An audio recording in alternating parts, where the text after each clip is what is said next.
says it's working. Let's see. All right, so the New South, it is actually a period of history that refers to a time after Reconstruction. Reconstruction ends officially in the South in 1877. In Georgia, it ends in 1871. Georgia's readmitted to the Union, right? They finally get their stuff together. They ratify the 14th and 15th Amendments. They reseat those black legislators that had been elected in 1868. Military leaves Georgia. Everything's hunky-dunky, right? Everybody's fat and happy. Well, nobody's fat, and very few people are happy. But there's one group of people who are absolutely not fat and happy. Who are they? Poor black people are not fat and happy. In fact, we could say that there are no black people in Georgia that are really thriving. There's some that are doing better than others, but there are literally very few, if any, black folks in Georgia during what we call the New South, this period known as the New South, who are doing well. But what about Reconstruction? Did it work? No, it did not. Because by 1871, even though Reconstruction is over and seemingly Georgia and the rest of the states in the South have been reconstructed, in reality, the only one of the amendments that actually stuck was the 13th Amendment. Slavery was abolished. Slavery, at least by name, was abolished. But the 14th Amendment gave citizenship to former slaves. And if you're a citizen, then what, by just the fact that you're a citizen, what do you have? Okay, you have equal what?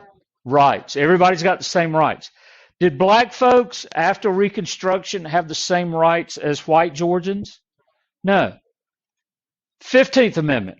Citizens have the right to vote. And that's one of the big things that we see as we progress into the 20th century and on toward the 1960s, is that, really the 1950s and 60s, is that black Georgians, even though on paper they have the right to vote, many of them are disenfranchised. They can't vote.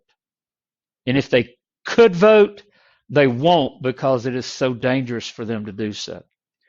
And so the New South is new in a couple of ways, but in many ways it's the same old South. It just doesn't have official slavery anymore. Slavery still exists. We talked about the sharecroppers. We'll talk about them a little more. So it's really the New South in name only. A lot of the same old things are still going on. All right.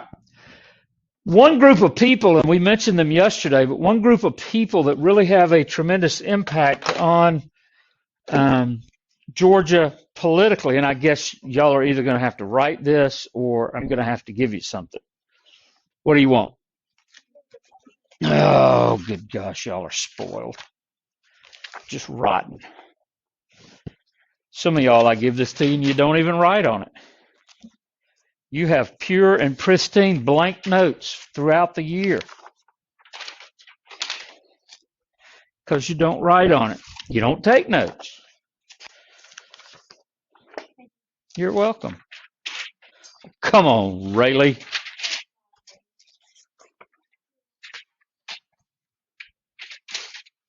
All right, sorry about that.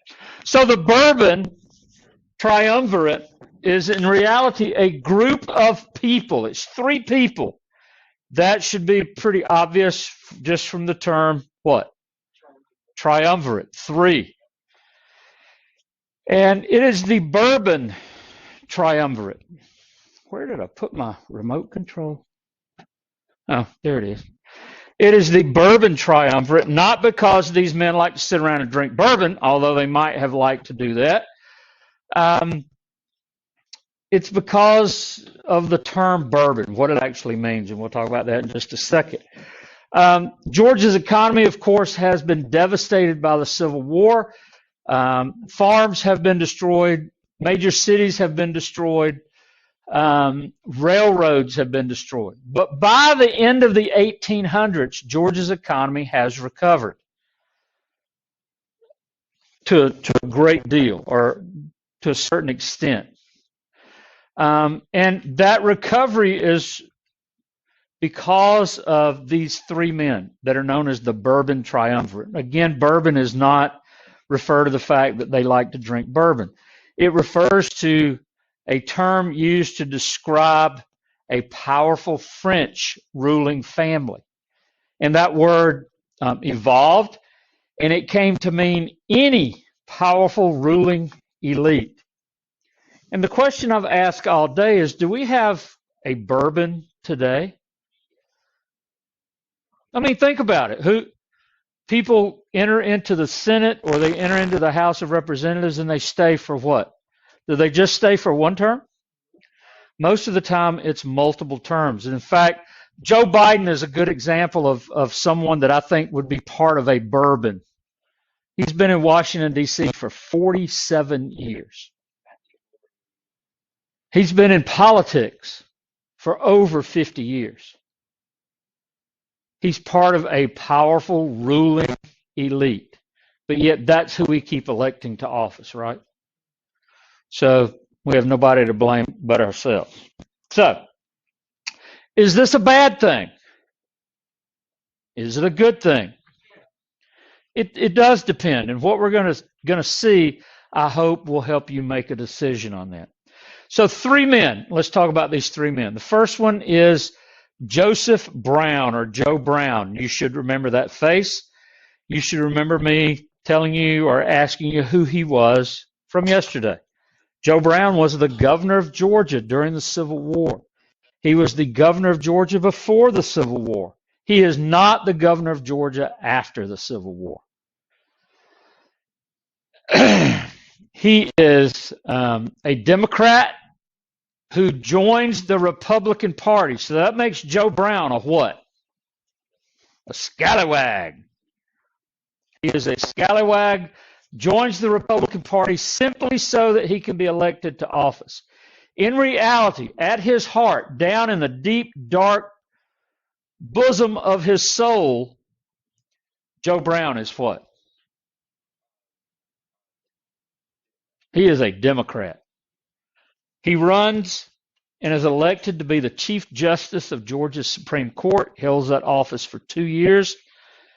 Reconstruction ends in 1871, and lo and behold, guess what Joe Brown does? Hey, you know what? I was kidding. I'm not a Republican. I've never been a Republican. I'm a Democrat. So he rejoins the Democratic Party. Why does he join the Republican Party? Is it because he agrees with their philosophy, with their platform?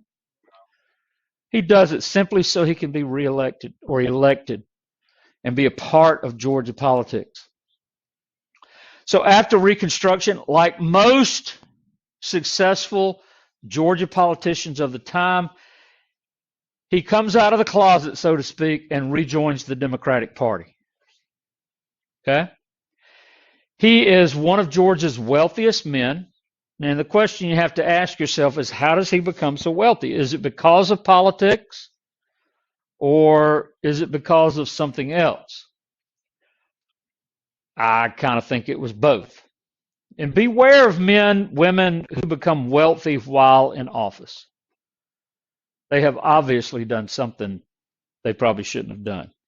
So he's one of Georgia's wealthiest men, and he serves in the U.S. Senate from 1880 to 1890. Keep that in mind. Joe Brown, would he have placed in our contest? I don't think he would have. What's he missing? Missing a mustache. And his beard is kind of stringy, kind of scraggly. Yeah. He needs to whack it off right about there. He'd be all right. So that's Joe Brown, of course, lived here in Milledgeville, lived in the governor's mansion for a while. This is John B. Gordon. John B. Gordon had been a lieutenant general in the Army of Northern Virginia, in Lee's Army. Very successful. He's wounded at Gettysburg. Of course, actually shot 5 times at Gettysburg and survives. He lives through that ordeal. And is so trusted by Robert E. Lee that in 1865, when Lee surrenders his army to U.S. Grant, it is John B. Gordon who surrenders the army to Joshua Lawrence Chamberlain on April the 9th, 1865. We think, we're pretty sure, there's a lot of evidence that points to the fact that Gordon is the leader of the KKK in Georgia. He denied it. He said, no, I was never part of the KKK. Which, what do you think he's going to say? It was a secret organization, right? And so he's not going to come right out and say, yes, I was the head of the KKK. But there's a lot of evidence that suggests he was. Will we ever know the answer to that?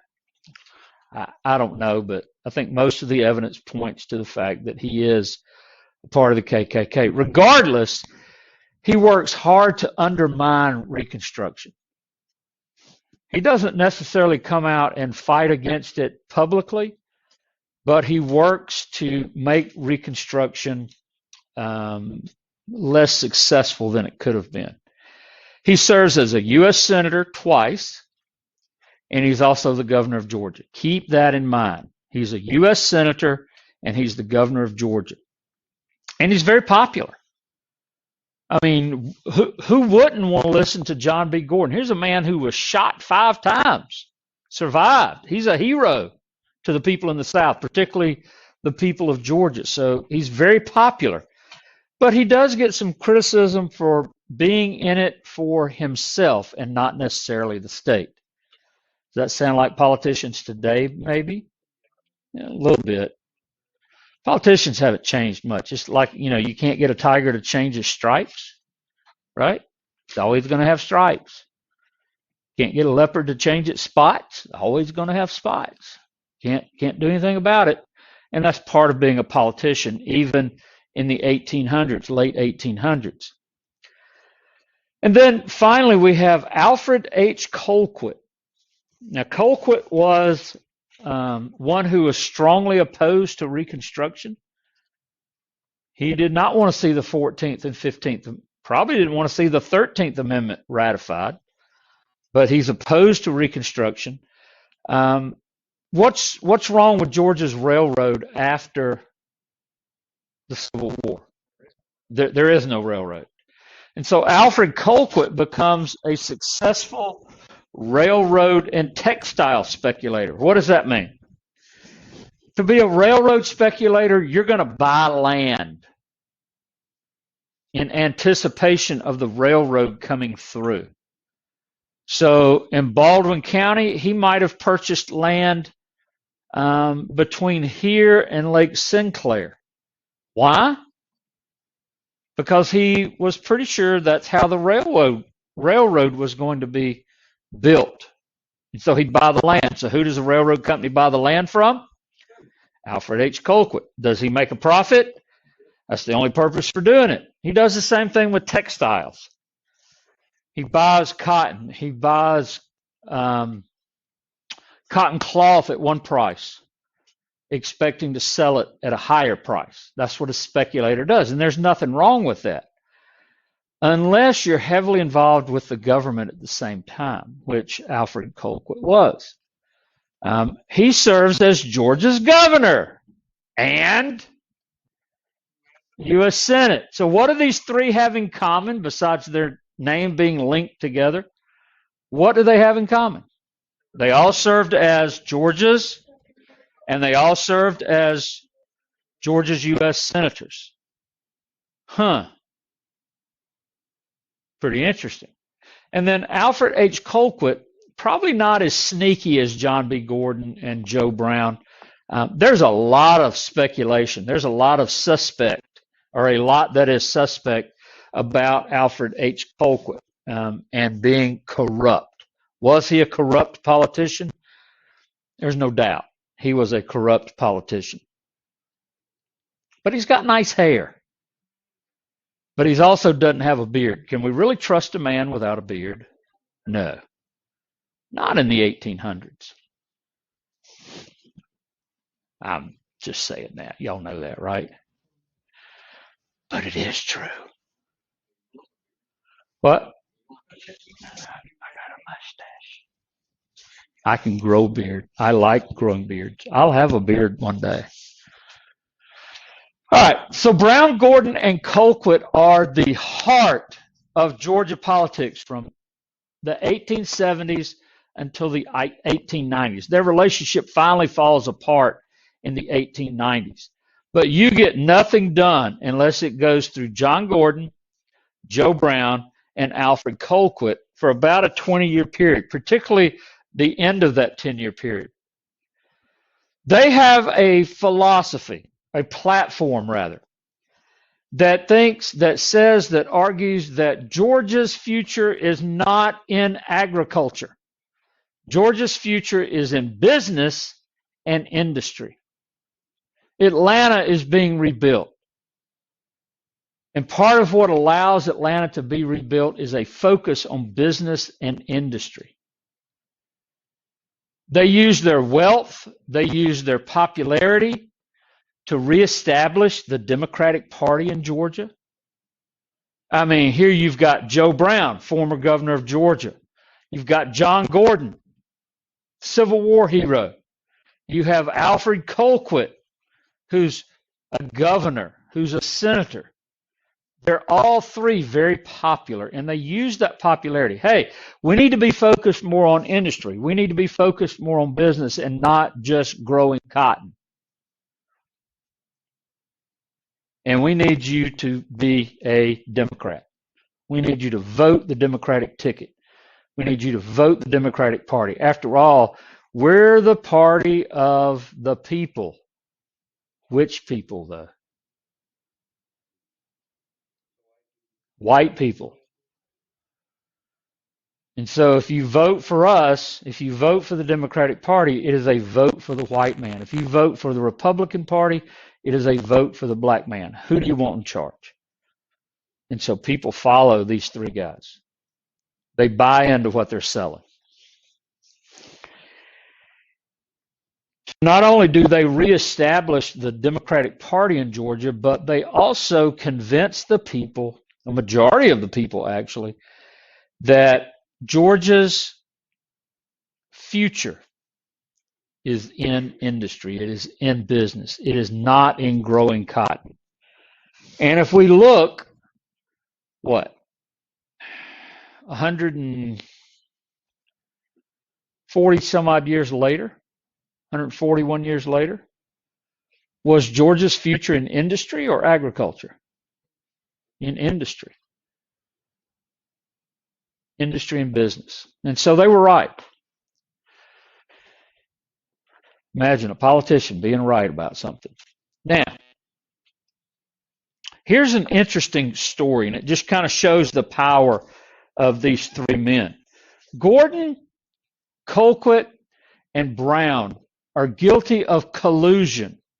Now, collusion is just a fancy word that means a person or a group of people acted together to keep something from happening or to make something happen. Colin Kaepernick, y'all know who Colin Kaepernick is? Played quarterback for the San Francisco 49ers, chose to kneel instead of stand for the national anthem, is essentially fired by the 49ers. Has he played in the NFL since? You know why? Because the owners have colluded to keep him out of the NFL. They got together and said, we won't sign him. And so nobody signed him. Now he's just got a big afro. He had a big afro then, but it's a nice afro. Same thing happened in Major League Baseball several years ago. There were free agents. Nobody signed anybody because they didn't want to pay the money that those guys wanted. So the owners got together and said, we just won't sign anybody. And everybody agreed to it. How are Colquitt and Gordon and Brown guilty of collusion? Well, it has to do with the 1880 election. Alfred Colquitt is the governor of Georgia. John B. Gordon runs for Senate seat and he is elected. Then for some strange reason, nobody knows what that reason is, Gordon steps down from his Senate seat. He gives up his Senate seat. When that happens, the governor of a state, it is his right, it is his duty actually, to appoint someone to complete the senator's term in office. And Colquitt appoints Joe Brown. What did we say earlier? One of them's always the governor, and one of them is always sitting in the U.S. Senate, always, for at least a 10-year period. And the question, I think, that's behind this story is, why didn't Brown just run for the Senate seat himself? Why go to all the trouble of electing John Gordon and then giving up that seat so that Joe Brown can run, or so that Joe Brown can be the senator? That's the question. And I have to tell you, there's no answer. We can't find the answer to it. We have letters between these three men, and there's not a single bit of correspondence that survives that explains why they did what they did. They talk about it, but it's kind of, wink, wink, nudge, nudge. We're not really going to come right out and say it, but we're going to hint at what happened. So we might not ever know. I can speculate, and here's my speculation. And my speculation, and $1.50 will get you a drink out of the Coke machine. So that's what my speculation is worth. Nothing. But I think it makes sense. There was concern that Joe Brown couldn't win the Democratic primary. And so John Gordon could win the Democratic primary. He runs and is elected, and then that ushers Joe Brown into the Senate seat. Don't know. What we do know is that after resigning his Senate seat, John Gordon becomes involved in the railroad. So, was there some money involved? More than likely. And again, we may never know exactly what happened. It's one of history's mysteries. History's mysteries. It's one of those great mysteries that we find in history. We just might not ever know. And it's not from lack of trying. We just can't find any evidence that tells us why. Somebody might have a letter somewhere buried in their attic or in their basement from Joe Brown to John B. Gordon. Who knows? But right now, we just don't have it. So if you want to solve a mystery, solve that one. Now, they are not working by themselves. They have some help. Henry Grady is the editor of the Atlanta Constitution. Now, keep in mind, there is no social media. There is no broadcast media. In other words, there's no television. There's no radio. The only way that people get news is how? Through the newspaper. So Henry Grady is a journalist. He's the editor. He's the one who makes the final decisions on what goes into the newspaper and what does not. Well, he thinks that the Triumvirate is absolutely right in pushing business and industry. And so Henry Grady begins to use the Atlanta Constitution to push the Triumvirate's platform, to urge people to forget the past. And what is in their past? Slavery. Well, what else? Civil War and agriculture. He's urging them to move beyond this. Two of those are really good, right? I mean, the South does need to move on. Y'all remember the little cartoon that I told you about? It had the old Confederate soldier, gray-headed, he's got his flag, and underneath him it says, "Forget hell." Like, I'm never forgetting. Henry Grady's saying, yeah, we need to forget that. We need to forget the Civil War. We need to forget about being an economy based entirely on agriculture. We need to branch out. We need to be different. And so he creates this term called the New South. That's a Henry Gradyism, if there ever was one. The New South. Who's it new for? Keep that in mind. Who's it new for? White people in Georgia. Does it include black Georgians? Are they going to be happily invited to jump on the bus and come along? No. Even if they could get a seat on the bus, where would they be? In the back. And so even though there's this term, the New South, you know, it's like taking an old clunker out of the junkyard, giving it a new paint job, and saying it's a new car. Is it a new car? On the surface, maybe, but underneath it still has some issues. It still has some problems. And that's the South. That's Georgia. On the surface, it looks better. It even smells better. But underneath, it's the same old stuff. The same old South. It's kind of like Jesus told a parable about whitewashed tombs. Not really a parable, but he uses this illustration. He said, even if you basically saying, if you whitewash a tomb, what's still on the inside? Bones, right? Death. That you can't clean that up. It's always going to be there. And that's kind of what's going on in the South. It's a whitewashed tomb. The New South is kind of a whitewashed tomb. It's nice and pretty on the outside, but on the inside, it's full of dead men's bones. It's full of rot. It's full of just stuff, bad stuff, particularly when it comes to race. Okay? And so Henry Grady becomes the voice of the New South. Now, if you go home, and let me ask you this question. If you go home and turn CNN on, what kind of slant on a story, any particular story, are they going to give you? Probably a very liberal, democratic leaning story, right? But if you go home and you turn in CNN and you watch that for a few minutes, then you switch over to Fox News, what kind of leanings are you going to get? More Republican, more conservative. And my point is there's bias in the media, right? You know, we see stories about people who are accused of terrible things because they're a member of one party, and a person in another party can do the same exact thing and nobody reports about it. So there's bias. Nothing new.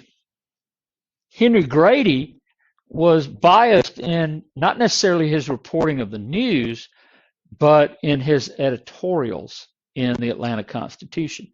He supports this idea of the New South. So, what happens to Henry Grady? Nothing. Henry Grady does, along with the Triumvirate and other people in Atlanta,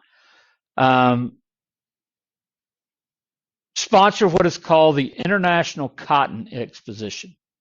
They're trying to put the spotlight on Georgia. They're trying to put the spotlight on Atlanta and its growing textile industry. And what would the textile industry be? It would not only be the growing of cotton, but it would be what?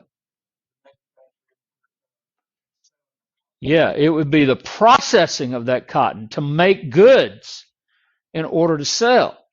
And so Atlanta hosts a world industrial fair, brought in people from all over the world to see what was going on in Georgia. And they called it the International Cotton Exposition. 3 different years, 1881, 6 years later, 1887, and then 8 years later, 1895. Georgia hosts 3 International Cotton Expositions. What does it do for Georgia? It puts them in the spotlight. Hey, look at what we're offering in Georgia. You know, we can grow cotton, we can process cotton, and it's cheaper because we don't have to ship it anywhere. What a novel idea. Georgia finally opened its eyes and realized they could process their own cotton. So a lot of this industry that comes in is related to what? Cotton, agriculture. So agriculture is really still at the heart of Georgia's economy. It's just had some surgery done on it. It's been repaired, been enhanced. That's a good word. It's now not only growing cotton, but now we're processing cotton and we're selling the finished product. And people like what they see. A lot faster, that's right. And people like what they see, and so investors begin to invest in Georgia's textile industry, which is a good thing.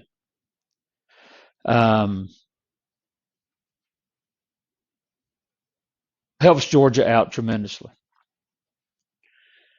Now, Baldwin County, on the other hand, we don't like investors. We don't like people coming in and creating new jobs and industries, apparently, because we don't really work hard at it. Nobody's family's in the county commission, but anyway, you can see how much money was spent on the International Cotton Exposition. This is only 16 years after the end of the Civil War. So, there's no expense spared. 1887, the same kind of thing, and then 1895 again. And I love that picture because of this guy right here.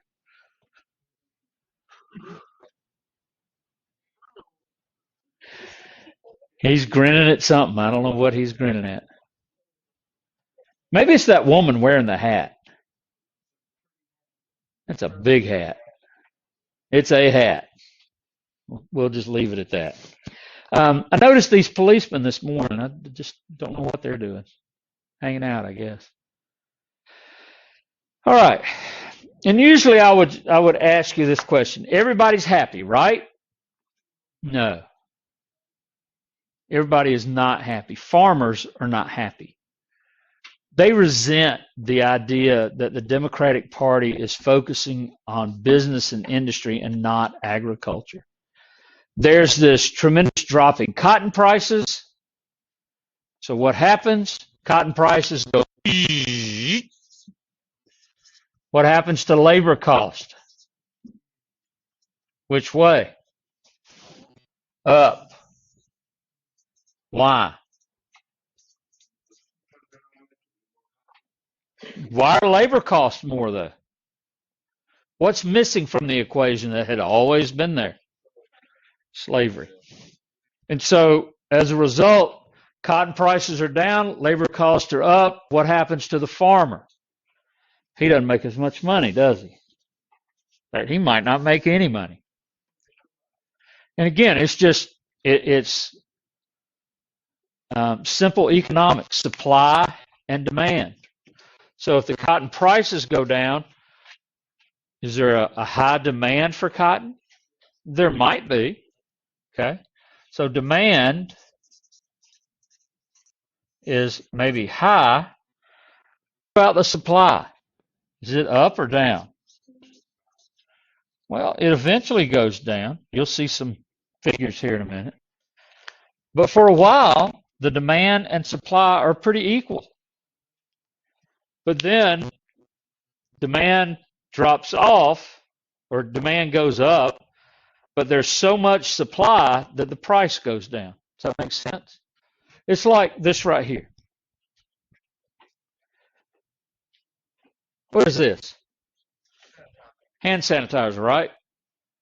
When was hand sanitizer more expensive? In January of 2020 or April of 2020? Why? Because the supply went, you couldn't buy it. And why couldn't you buy it? Because the supply went, but the demand went. Clorox wipes. I know some of y'all would slit somebody's throat for a roll of Clorox wipes. Or toilet paper. Why? It's because you never went to the grocery store and tried to buy toilet paper. Your dad did, yeah. Yeah. But, and I still don't understand that one. But what we saw was supply was reduced, demand was high, so price was also.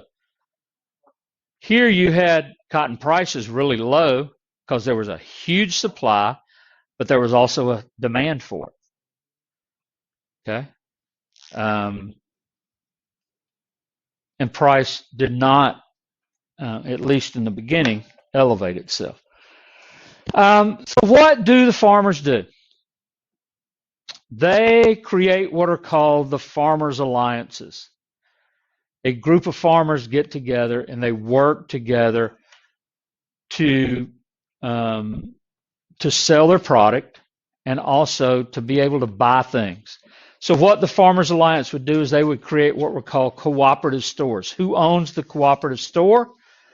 The farmers. Together they own the store. So they're buying seed, they're buying farming implements, they're buying maybe even clothing as a group, and then they can sell it to the farmers at either no profit or very little profit.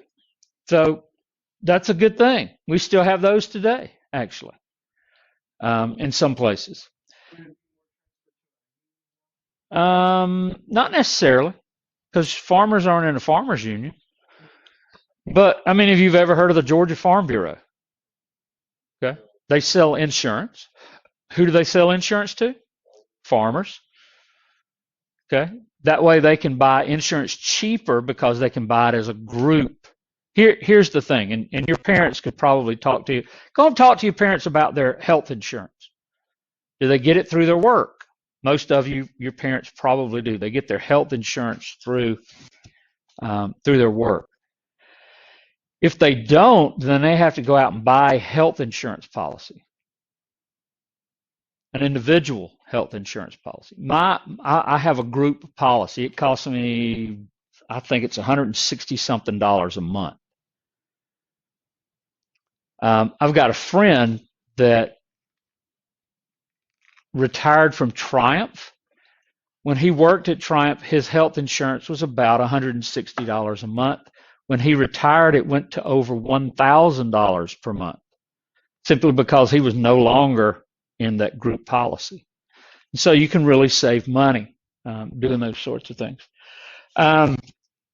They bonded together in order to negotiate deals with the railroads.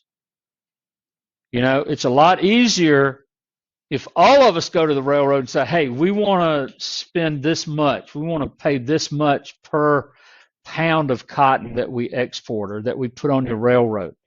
It's easier if we all do that than if Lyric goes and does that for herself. And then I go do it for myself. And Carly does it for herself. You know, we might get 3 different rates. But if we come together, we can keep that rate low, perhaps. And then this one sounds stupid, but the Farmers Alliances encourage politicians to give them rural free mail delivery. Now you think, anybody live out in the country? Okay. Does the post or does the mail truck come to your house every day? Okay. Do you have a mailbox? Okay. If you did have, John, you got a mailbox? Okay. Do they deliver every day? Does your daddy have to pay a post office bill? Nope, doesn't, because it's free. Just like if you live in town, doesn't matter where you live, you get free mail delivery. It's not always been the case. Back in the day, if you lived in Coopers, for example, you would come to Milledgeville probably maybe every Saturday, maybe every other Saturday, and one of the things you do is get your mail because you didn't want to pay to have it delivered. Rural free delivery would mean everybody got free delivery of mail. Farmers, that's important. All right, so here's what happens to cotton output and price. Notice what happens between 1859 and 1890. Production goes up, but what happens to the price? It goes down. That's pretty significant. So even though they're growing more cotton, they're getting less per pound. Not only are they getting less per pound, but they're having to pay labor cost that they've never had to pay before. Of course, that's what, almost a 30-year period. Yeah, 30-year period. Yep. And it doesn't take long. All right. So what happens is the Farmers Alliance becomes involved in politics. They challenged the Democratic Party.